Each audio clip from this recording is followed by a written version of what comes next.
사랑하는 친구들에게 건강이 가득하기를 기도합니다.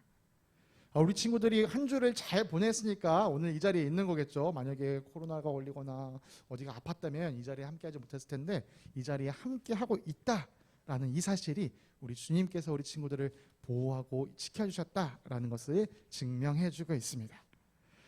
이제 방학이 얼마 안 남은 친구들도 있을 거고 아직 방학이 조금 남아있는 친구들도 있을 텐데요. 우리 친구들 남은 방학도 건강하게 잘 보내기를 기도하겠습니다. 지난주 집에서 세족식 해본 친구? 네, 감사합니다. 모든 친구들이 좋은 시간 가졌을 것 같은데요. 오늘 이따가 목장 모임에서 어떤 경험을 했는지 나눠주기를 부탁드리겠습니다. 오늘은요, 우리가 두 번째 미션 2, 땡땡땡의 고백을 가지고 우리가 함께 살펴보도록 하겠습니다. 오늘 우리는요, 땡땡땡의 고백, 특별히 오늘 성경에서는 베드로의 고백을 우리가 살펴보도록 할 건데요. 베드로의 3가지 고백에 대해서 살펴볼 거예요. 그래서 오늘은요, 본문을 좀 여러 군데 다양하게 함께 살펴볼 텐데요. 그때마다 베드로가 어떤 고백을 했는지 우리가 하나하나 살펴보도록 하겠습니다. 자, 오늘 첫 번째로 읽은 말씀은 누가복음 5장 8절의 말씀입니다. 누가복음 5장 8절, 우리 화면에 있는 말씀을 전도사님과 우리 친구들이 한 목소리로 읽어보겠습니다. 시작! 시몬 베드로가 이것을 보고 예수의 무릎 앞에 엎드려서 말하였다. 주님, 나에게서 떠나 주십시오. 나는 죄인입니다. 자, 베드로의 첫 번째 고백입니다. 나는 죄인입니다. 주님, 나는 죄인입니다. 이 고백은요, 베드로가 예수님을 완전히 제자로서 내가 완전히 따르겠다 하기 바로 직전에 예수님께 드렸던 고백이에요. 어떤 상황에서 베드로가 이런 고백을 했는지 우리가 한번 살펴보겠습니다. 베드로의 원래 직업이 뭐였죠? 그쵸, 물고기를 잡는 어부였습니다. 베드로는요, 게네사렛 호숫가 근처에서 물고기를 잡으면서 살았어요. 게네사렛 호숫가, 이건 좀 생소한 이름인 것 같은데, 좀 낯선 이름인 것 같은데 어려울 거 없고요. 갈릴리 호숫가랑 같은 말이에요. 갈릴리 호숫가에서 베드로는 물고기를 잡고 살았습니다. 어느 날 밤 베드로가요, 열심히 밤새도록 그물을 내렸다 올렸다 내렸다 올렸다 했는데요. 그렇게 밤새도록 노력했지만 단 한 마리의 물고기도 잡지 못한 밤이 있었어요. 여러분, 열심히 공부했는데 시험 봐서 빵점 맞았다. 3, 40점이 아니고 정말 문자 그대로 빵점. 그렇다면 여러분 마음 어떨 것 같아요? 나 정말 열심히 밤새서 공부했는데 시험 봤는데 빵점이네. 그런 마음이 어떨까요? 마음이 엄청 안 좋을 거예요. 내가 뭐 한 거지? 내가 그렇게 노력했는데 이게 도대체 뭐지? 아마 허무하고 허망한 마음이 들 거예요. 지금 베드로 마음이 딱 그런 상태예요. 아니, 내가 밤새도록 그물질을 했는데 뭐지? 왜 아무것도 없지? 그런 마음으로 오늘은 공쳤네 이러면서 아침이 되었을 때 그물을 씻고 있었어요. 그때 예수님께서 많은 사람들과 함께 바닷가에 나타나셨어요. 얼마나 많은 사람이 예수님 주위에 있었는지 예수님이 도무지 사람들에게 말씀을 가르칠 수가 없었어요. 그래서 바닷가에 있는 베드로에게, 베드로야, 내가 너의 배를 잠깐 빌려도 될까? 배를 타고 바닷가에서 조금 떨어지셔서, 그래서 사람들이 예수님 주변을 둘러싸지 못하게 해서 거기서 예수님께서 사람들에게 말씀을 가르치기 시작했어요. 베드로는 그물을 닦으면서 예수님이 가르치시는 말씀을 들었습니다. 그런데 예수님께서 말씀 가르치시기를 마치시고 다시 무트로 돌아오셔서 베드로에게 말씀하세요. 베드로야, 저기 깊은 데 가서 그물을 던져봐라. 그리고 물고기를 낚아라. 아니, 아까 베드로가 어떤 상황이었어요? 밤새도록 그물을 열심히 내렸지만 아무것도 얻지 못하고 그물을 씻고 있었어요. 그런데 자기는 여기서 평생을 살아온 어부인데, 아니 고작 예수님 지금 배 한번 빌려 타보고 나서 저기 가면 물고기 있을 거야, 잡아봐. 이렇게 말씀하신다고요? 전도사님이었으면, 예수님, 내가 밤새도록 여기 지금 곳곳을 돌아다니면서 그물질 했어요. 지금 그물 막 씻었잖아요. 나는 못해요. 힘들어요. 아마 전도사님은 이랬을지 모르겠어요. 그런데 베드로는요, 예수님, 우리가 밤에 아무것도 잡은 것이 없습니다. 그렇지만 내가 예수님 말씀 의지해서 한번 그물을 내리겠습니다. 그러고 다시 바닷가로 나가서 깊은 곳에 그물을 던졌어요. 그런데 놀라운 일이 일어났어요. 밤새도록 노력했을 땐 물고기가 한 마리도 잡히지 않았는데 예수님 말씀에 의지하여 딱 한 번 그물을 던졌더니 그물이 찢어질 정도로 많은 물고기가 잡힌 거예요. 한 배에 실을 수 없어서 주변에 있는 동료한테 일로 와, 내 지금 잡은 물고기 좀 대신 실어줘. 그렇게 할 정도로 너무 많은 물고기가 잡혔어요. 그 놀라운 일을 경험하고 베드로가 예수님께 고백했던 것이 바로 우리가 방금 읽은 말씀이에요. 주님, 나에게서 떠나주십시오. 나는 죄인입니다. 베드로는 아주 놀라운 기적을 체험하고 예수님께 나는 죄인입니다. 이렇게 고백한 거예요. 전도사님은 이 부분이 잘 이해가 안 됐어요. 처음에. 아니, 전도사님 같았으면 우와, 이게 뭐야? 이 물고기 이렇게 많아. 밤새 한 마리도 못 잡았는데 와, 완전 땡 잡았다. 아, 오늘 완전히 운빨 질이네요. 이러면서 예수님한테 가서 예수님 이것 좀 보세요. 와, 예수님 대단하다. 어떻게 그쪽에 물고기가 그렇게 많은 건 줄 알았어요? 예수님, 내 동료가 되라. 딱 이랬을 거예요. 앞으로 맨날 나랑 같이 있으면서 물고기 어디 있는지 어디 있는지 좀 알려주세요. 이랬을지도 몰라요. 그런데 베드로의 고백을 보면요, 그런 흥분한 모습이 전혀 느껴지지 않아요. 오히려 두렵고 떨리는 모습이 느껴져요. 예수님, 주님, 나를 떠나가십시오. 나는 죄인입니다. 베드로는 왜 이런 고백을 했을까요? 베드로는요, 그 전날 밤 자기 힘으로 아무리 노력해도 되지 않던 일이 예수님 말씀 한 번에 순종했을 때 그 일이 빵 하고 이루어지는 걸 보면서 엄청 놀라운 것을 경험했어요. 지난날 밤 나의 그 무능함, 그것에 비해서 예수님이 보여주신 전능함. 베드로는 그 순간 예수님을 바라보며 전능하신 하나님을 느꼈던 거예요. 우리 사람들은요, 하나님 앞에 서면 거룩하신 하나님을 보게 되면 내가 얼마나 더러운 죄인인가를 알게 돼요. 그런 예가 성경에는 곳곳에 나타나는데요, 특별히 이사야가 이런 경험을 했어요. 이사야 6장 5절에 보면 이사야가 이렇게 얘기했다고 합니다. 나는 부르짖었다. 나 이사야는 부르짖었다. 재앙이 나에게 닥쳤구나. 이제 나는 죽게 되었구나. 나는 입술이 부정한 사람인데 입술이 부정한 백성 가운데 살고 있으면서 왕이신 만군의 주님을 만나 뵙다니. 이사야가 하나님을 딱 뵙자마자 이런 고백을 한 거예요. 와, 난 이제 망했다. 난 죽겠다. 내가 이렇게 더러운 죄인인데 하나님을 뵙다니 난 이제 죽을 수밖에 없구나. 이사야가 거룩하신 하나님 앞에 서게 되니까 자기가 얼마나 큰 죄인인지 깨닫게 되었고, 심지어 내 죄가 나를 죽일 수밖에 없는, 난 죽어 마땅한 존재구나 라는 걸 깨달은 거예요.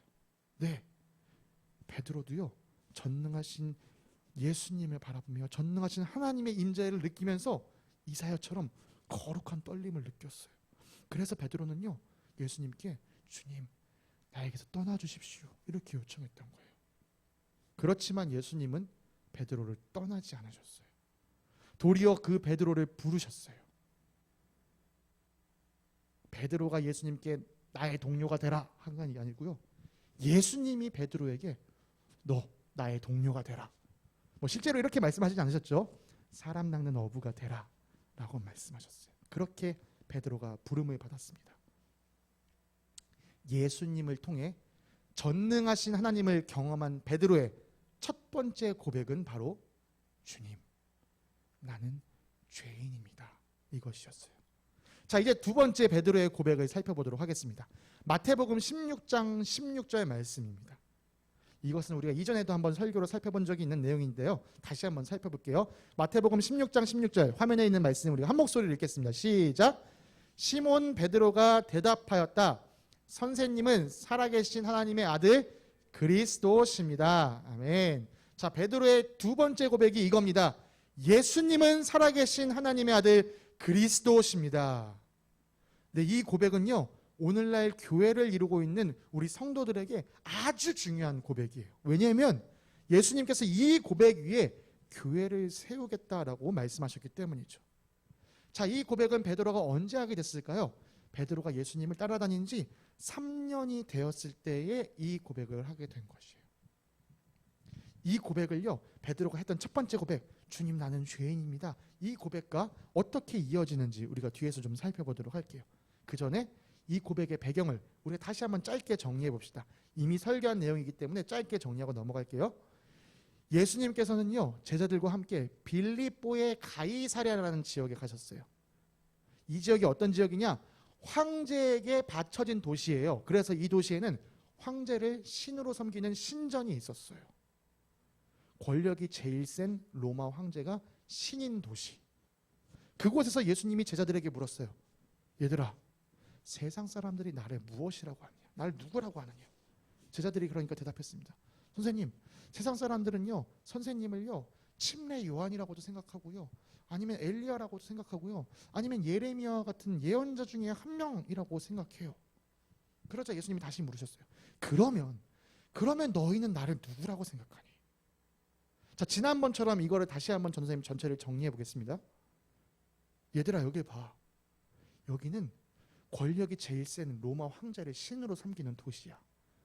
사람들은 권력이 제일 센 로마 황제를 신이라고 생각해. 사람들은 나를 한낱 예언자 정도밖에 생각하지 않아. 나를 그냥 침례 요한이나 엘리야나 예레미야 같은 예언자로 생각해. 그런데 있잖아 얘들아, 나는 그 사람들의 생각이 궁금하지 않아. 나는 너희들의 생각이 궁금해. 너희는 나를 누구라고 하니? 그때 베드로가 방금 읽은 마태복음 16장 16절의 말씀처럼 이야기한 거예요. 예수님은 살아계신 하나님의 아들 그리스도십니다. 자, 예수님, 당신은 살아계신 하나님의 아들이십니다. 이게 무슨 고백이었다고 했죠? 우리가 지난번에 살펴봤었는데요. 다시 한번 정리해 볼게요. 강아지가 아니지. 개가 아기를 낳으면 우리가 강아지라고 불러요. 소가 아기를 낳으면 뭐라고 불러요? 송아지라고 불러요. 자, 강아지는 개인가요, 아닌가요? 개죠. 강아지가 소는 아니에요. 송아지가 소인가요, 아닌가요? 그렇죠. 송아지는 소예요. 자, 다시 말해서 예수님 당신은 하나님의 아들이십니다 라고 베드로가 얘기한 건 무엇이냐? 예수님 당신은 본질적으로 하나님과 같은 분이십니다. 당신이 하나님의 아들이시라는 것은 곧 다시 말해서 당신이 본질적으로 하나님과 같은 분이십니다 라는 것을 베드로가 얘기한 거예요. 그리고 이어서 이렇게 얘기했습니다. 살아계신 하나님의 아들 그리스도십니다. 자, 그리스도, 이게 무슨 뜻인지 기억하는 친구 있나요? 그리스도?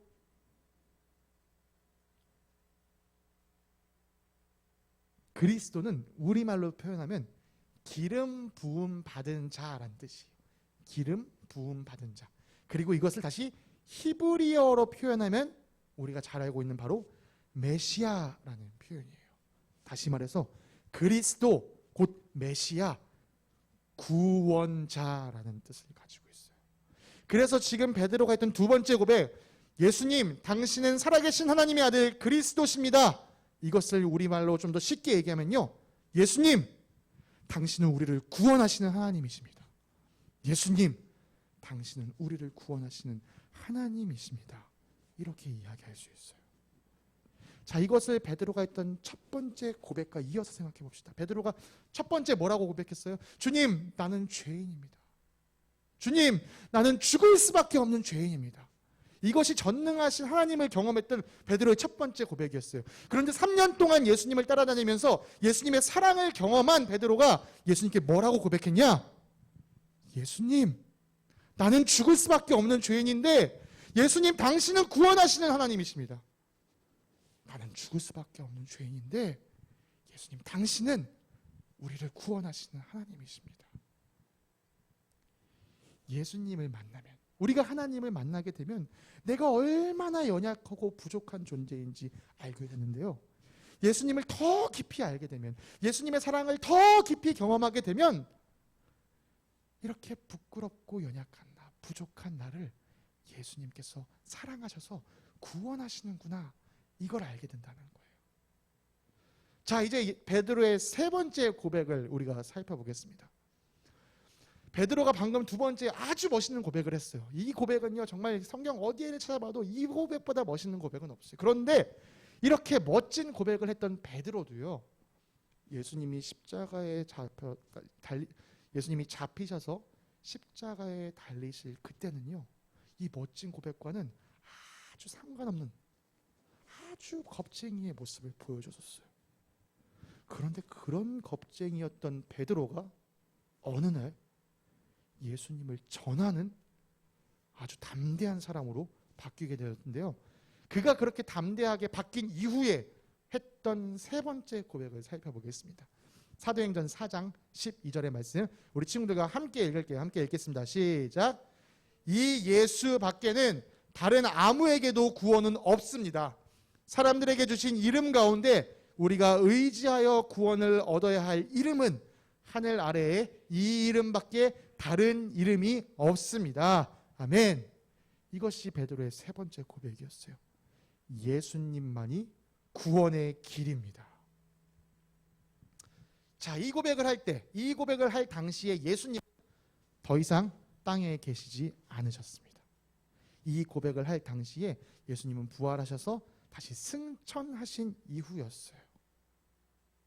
그런데 예수님이 승천하신 이후에 예수님께서 약속하신 대로 성령님께서 이 땅에 찾아오셨어요. 그리고 베드로가 이 땅에 찾아오신 성령님을 경험하고서 예수님의 말씀을 하나하나 깨달아가기 시작했어요. 그리고 그 이후로는 사람들 앞에서 당당하게 성경 말씀과 예수님의 부활을 전하는 사람이 되었어요. 사도행전 기록 보니까요, 베드로 설교 한 번 했을 때 베드로가 설교 한 번 했을 뿐인데 한 명도 아니고 두 명도 아니고 세 명도 아니고 3,000명이 한 번에 회개하는 역사도 일어났었어요. 이렇게 베드로가 예수님을 열심히 전하자 이 사실이 짜증나는 사람들이 있었어요. 바로 유대교 지도자들이었어요. 그래서 대제사장들, 율법학자들, 장로들이요, 베드로를 끌어와서 체포했어요. 이 사람들이 누구였어요? 대제사장들, 율법학자들, 장로들은요, 불과 한두 달 전에 예수님을 잡아 죽였던 사람들이에요. 그 사람들이 베드로를 삥 둘러쌌어요. 여러분 혹시 일진 만나본 적 있나요? 요즘은 일진 활동을 안 하나요? 전도사님 때만 해도 일진 같은 이상한 친구들이 아무튼 있었거든요. 그 친구들이 나를 삥 두르고 있으면요, 그냥 쪽수에 밀려서라도 사람이 쫄게 돼요. 아씨, 빨리 그냥 지나갔으면 좋겠다. 그냥 조용히 있어야지. 그게 사람 마음이에요. 그런데요, 베드로는 그 상황에서 전혀 쫄지 않았어요. 그리고 오히려 그들에게 당당하게 예수님에 대해서 말하기 시작했어요. 그리고 그가 내린 결론이 방금 읽었던 이 말씀이에요. 예수님 밖에는 다른 아무에게도 구원이 없습니다. 사람들에게 주신 이름 가운데 우리가 의지하여 구원을 받을 이름은 하늘 아래 이 이름밖에 없습니다. 방금 이 앞에 있는 사람들이 누구라고요? 얼마 전에 예수님 잡아 죽인 사람들이에요. 베드로가 어떤 사람이었어요? 예수님이 잡힐 당시에 나도 잡혀 죽을까 봐 두려워서 도망갔던 사람이에요. 근데 그 사람이 지금 예수님을 잡아 죽인 사람들 앞에서 당당하게 예수님을 외치고 있는 거예요. 오직 예수님밖에 없습니다. 오직 예수님 이름 밖에는 우리를 구원할 이름이 없습니다. 그렇게 하니까요, 이 대제사장들, 율법학자들, 장로들이 깜짝 놀랐어요. 이 자식 뭐지? 얘 갈릴리에서 물고기 잡던 어부 아니야? 그 촌놈 아니야? 근데 어떻게 이렇게 당당하게 얘기를 하지? 그들은요, 베드로가 자신들 앞에서 쫄 거라고 생각했어요. 그런데 베드로는요, 전혀 겁먹지 않았어요. 베드로가 어떻게 이렇게 되었을까요? 베드로가 어떻게 이렇게 당당하게 예수님을 고백하는 사람이 되었을까요?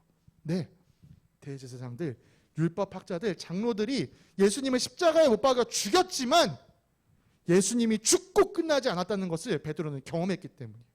베드로는 예수님께서 부활하신 것을 직접 경험했어요. 그리고 성령님께서 그 안에 임재하셔서 예수님의 부활이 곧 나의 부활이 되겠구나라는 것을 깨달았어요.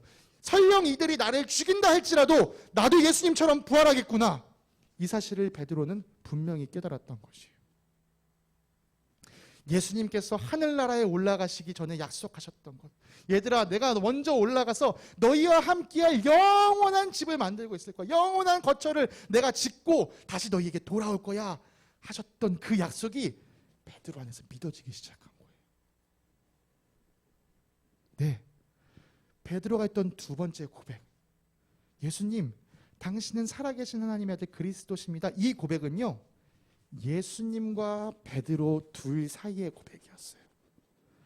비록 그 주변에 다른 제자들이 있다 할지라도 이 고백은 예수님을 믿는 사람들 안에서의 고백이었어요. 그런데 이 세 번째 고백은 다릅니다. 이 세 번째 고백은요, 예수님을 믿지 않는 세상 속에서 세상 사람들을 향하여 자신의 믿음을 고백한 것이었어요. 이것이 매우 중요해요, 여러분. 예수님 앞에서 예수님을 고백하는 것 물론 중요해요. 그렇지만 예수님이 없는 세상 속에서도 예수님을 믿는다라고 고백하는 것이 너무나도 중요해요. 사도 바울은 이것에 대해서 이렇게 얘기했습니다. 로마서 10장 9절이에요. 당신이 만일 예수는 주님이라고 입으로 고백하고 하나님께서 그를 죽은 사람들 가운데서 살리신 것을 마음으로 믿으면 구원을 얻을 것입니다. 입으로 고백하고 마음으로 믿어야 구원을 얻는다라고 사도 바울이 얘기하고 있습니다. 네, 여러분의 마음으로 고백하는 것은요, 다른 사람들은 알 수 없어요. 여러분이 어떤 마음으로 고백하는지 다른 사람들은 아무도 몰라요. 하나님은 아시죠. 그런데 우리 주님이 원하시는 것은요, 여러분의 마음만 아는 것이 아니라 여러분이 세상 속에서 하나님을 모르는 사람들 속에서 여러분이 하나님을 고백하기를 원하세요. 내가 예수님을 믿습니다. 내가 예수님을 나의 주님으로 모시고 삽니다. 네, 우리 주님은 그것을 원하세요. 우리는 마음으로 그리고 입으로 주님을 고백해야 합니다. 이것이 바로 세 번째 베드로의 고백입니다. 참 베드로는요, 좌충우돌이 많았던 제자였어요. 그 어떤 제자들보다 막 들쭉날쭉 잘 될 때는 우악 하고 다니다가 잘 안 될 때는 실망해서 이러고 다니는 정말 좌충우돌이 많은 제자였어요. 그렇지만 그가 이 세 번의 고백을 통해 성령님이 그 안에 임재하신 이후에는요, 그 남은 모든 삶을 그가 정말 십자가에 예수님처럼 달릴 수 없어서 거꾸로 십자가에 달려 죽기까지 베드로는 예수님을 전하는 삶을 살았어요. 그래서 자기처럼 예수님을 믿는 또 다른 제자들을 만들어냈어요. 그리고 베드로의 그 또 다른 제자들이 자기들처럼 예수님을 믿는 또 다른 제자들을 만들어냈고요. 그 또 다른 제자들이 다시 예수님을 전해서 또 다른 제자들을 만들어낸 결과 2000년이 흘러서도 오늘 우리에게 예수님의 이야기가 전해지고 있는 것이에요. 사랑하는 친구들, 우리 친구들이 예수님을 믿는 사람들을 통해서 예수님의 이야기를 많이 들었으면 좋겠어요. 그래서 예수님을 믿는 사람들의 이야기가 이 고리타분한 옛날 이야기가 아니라 오늘 우리가 살아 숨쉬는 이 순간에도 여전히 예수님이 만나지는구나, 예수님을 이렇게 경험할 수 있구나, 그 생생한 이야기들을 많이 들었으면 좋겠어요. 그래서 예수님이 지금도 우리 친구들을 찾아오고 계시고 예수님이 지금도 우리 친구들과 함께하고 계신다는 그 사실을 우리 친구들이 경험했으면 좋겠습니다. 예수님의 이야기는요, 고리타분한 옛날 이야기가 아닙니다. 예수님의 이야기는 오늘도 생생하게 우리에게 경험되어지는 이야기입니다. 사랑하는 우리 친구들이 이번 한 주 우리 살아가는 동안에 예수님에 관한 이야기를 많이 들어보는 한 주가 되길 원합니다. 그리고 그 이야기가 이야기에서 그치는 것이 아니라 우리 친구들이 경험하게 되는 여러분의 삶이 되기를 간절히 기도합니다. 전사님 기도하고 오늘 말씀을 마치도록 하겠습니다. 사랑과 은혜가 풍성하신 하나님 아버지, 참 감사합니다. 우리 사랑하는 친구들과 함께 베드로의 고백을 살펴보았습니다. 주님, 베드로는 참 재미있는 사람인 것 같습니다. 그런데 이 사람 통해서 주님께서 이 사람을 어떻게 만져가시고 또 어떻게 고백하게 하시는지, 또 이 사람을 통해서 예수님이 어떻게 전해지는지가 다시 한번 살펴보니 참 주님의 우리 안에 행하시는 일이 참 놀랍고 신비하다는 것을 깨닫습니다. 주님, 베드로의 고백이 베드로의 고백으로 멈추지 않기 원합니다. 주님, 베드로의 고백이 땡땡땡의 고백이 나의 고백이 되기 원합니다. 주님, 이 고백이 오준호의 고백이 되기 원하고, 주님, 이 고백이 길신이의 고백이 되기 원하고, 주님, 이 고백이 최윤혜의 고백이 되기 원하고, 주님, 이 고백이 최윤재의 고백이 되기 원하고, 주님 이 고백이 오시연의 고백이 되기 원하며 주님 이 고백이 오미나의 고백이 되기 원하고 주님 이 고백이 우리 최윤호의 고백이 되기 원하며 또 우리의 이 고백이 이수아의 고백이 되기 원하고 또 이 고백이 우리 집에서 함께 드리는 모든 친구들의 고백이 되길 원합니다. 주님 앞에 이 온전한 고백을 올려드리는 우리 친구들 될 수 있도록 오늘 이 한 주간 우리 친구들을 찾아와 주시고 만나주시는 귀한 역사가 일어나게 하여 주시옵소서. 함께 하시며 감사드리며 거룩하신 예수 그리스도의 이름으로 기도드립니다. 아멘. 네, 감사합니다. 우리 친구들 지난 주간 한 주간 우리가 첫 번째 미션 세족식을 부모님들과 함께 했던 것으로 알고 있습니다. 전도사님이 부모님들께 요청해서 우리 친구들과 세족식 하는 모습들을 좀 사진으로나 혹은 영상으로 좀 남겨주시면 좋겠다라고 말씀을 드렸는데요. 이렇게 몇 분이 이렇게 보내주셨습니다. 네, 여기 신이 그리고 여기 윤재 세족식 하는 모습이고요. 또 여기 시연이와 또 미나가 세족식을 하고 있는 모습입니다. 저희가 전도사님이 시연이게 이제 어머니께서 그 시연이 동영상도 보내주셨는데요. 안 틀었어요. 안 틀 거예요. 안 틀 건데 저는 정말 시연이가 저렇게 크게 웃는 정말 시원하게 웃는 모습을 처음 봤어요. 그래서 시연이가 간지럼을 엄청 많이 타는구나 이 생각을 좀 했었는데요. 자, 퀴즈입니다. 이건 누구의 손과 발일까요? 자 윤호 그 다음 또 맞춰보세요. 누구의 손과 발일까요?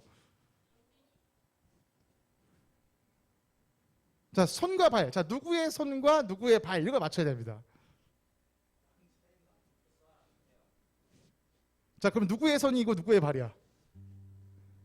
누구의 손과 누구의 발?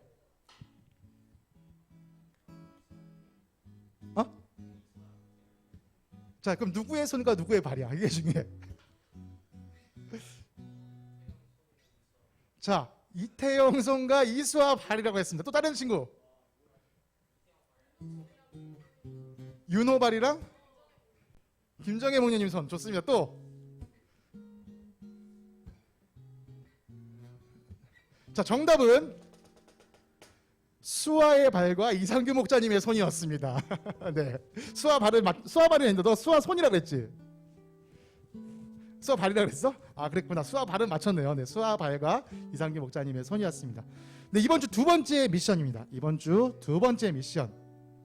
다음 화면 보여주시겠어요? 우리가 땡땡땡의 고백, 오늘 설교 제목이 땡땡땡의 고백이었는데요. 우리 친구들이 이번 한 주 부모님을 통해서 부모님의 고백을 들었으면 좋겠어요. 윤재야, 아버님 성함이 어떻게 되시지? 네, 그럼 최창렬의 고백을 듣고 오시고요. 윤혜의 어머니 성함이 어떻게 되시지? 네, 이명혜의 고백을 듣고 오시면 돼요. 그리고 더 나아가서 이 고백이 이젠 최윤재의 고백이 되고 이젠 최윤혜의 고백이 되었으면 좋겠어요. 우리 친구들이 부모님, 엄마는 어떻게 예수님 믿게 됐어? 어떻게 예수님 알게 됐어? 예수님 믿고 나니까 뭐가 달라졌어? 이런 것들을 우리 친구들이 부모님을 통해 들으면서 이렇게도 예수님을 만나는구나. 이렇게도 예수님을 믿게 되는구나. 이것들을 한번 생각해보는 귀한 시간이 되길 바랍니다. 그래서 이번 주에도 한 주간 우리 친구들이 부모님과 그런 시간을 보내고 나서 다음 주 목장 모임에서도 또 함께 나눠주시면 좋을 것 같아요. 우리 엄마 아빠는 이렇게 예수님 믿게 됐대. 이렇게도 믿게 되는구나. 저렇게도 믿게 되는구나. 우리 친구들이 서로 나누면서 더 많은 이야기들을 듣게 되기를 간절히 소망합니다.